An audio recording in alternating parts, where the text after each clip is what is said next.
আপনি কি শান্ত, সবুজ আর পাহাড় ঘেরা এক স্বর্গ খুঁজছেন? তাহলে চলে যান পুরুলিয়ার বাড়ান্তি। এখানে আছে নীল জল ভরা বাড়ান্তি লেক।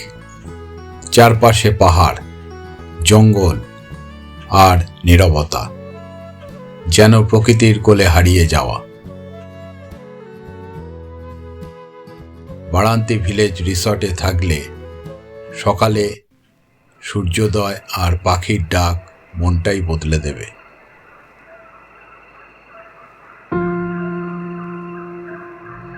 আপনি কি আগে বাড়ান্তি গেছেন? কমেন্টে জানান। আর এমন সুন্দর জায়গা জানতে ফলো করুন জয় ব্লগ 787।